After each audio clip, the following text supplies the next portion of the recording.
সরকার শুরুতে যখন এসেছিল মানুষ অনেকে 5 বছর বলে স্লোগানও দিয়েছিল। তো মানুষের বুক ভরা স্বপ্ন ছিল বিগত দিনে আমরা যা পাই নাই এই সরকারের মাধ্যমে আমরা হয়তো তা পাবো। কিন্তু একটা বছরের অধিক সময় আমরা লক্ষ্য করলাম আমরা এখনো বিচার ব্যবস্থার ক্ষেত্রে আমরা উল্লেখযোগ্য কার্যকর কোনো দৃশ্যমান বিচারের আওতায় অন্যদেরকে অপরাধীদেরকে আনতে দেখছি না।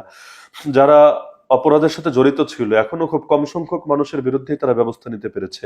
প্রশাসনের 100টা লোককেও তারা গ্রেফতার করতে সক্ষম হয় নাই, অথচ কি পরিমাণ মানুষকে তারা বিগত আন্দোলনের সময় গুলি করেছে। একইভাবে তারা যে যে অবস্থান নেওয়া দরকার ছিল অধিকাংশ ক্ষেত্রেই তারা ব্যর্থতার পরিচয় দিয়েছে।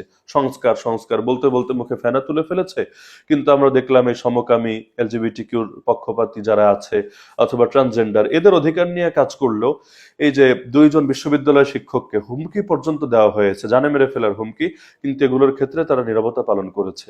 তো এই সরকার শুরুতে অনেকটা মেরুদণ্ড দেখানোর চেষ্টা করলে অনেকের নিকট এখন তাদের মেরুদণ্ড কতটুকু আছে এটা নিয়ে সন্দেহ তৈরি হয়েছে।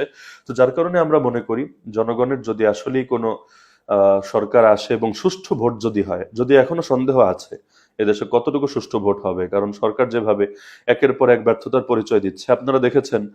এই যে নুরুল হক নুরের উপর হামলা করার পরে আইন উপদেষ্টা পর্যন্ত এমনকি চিফ অ্যাডভাইজার পর্যন্ত তারা নিন্দা জানাচ্ছে। অদ্ভুত ব্যাপার, আমরা নিন্দা জানাতে পারি কিন্তু সরকারে যদি নিন্দা জানায় তাহলে সে কার কাছে নিন্দা জানাচ্ছে?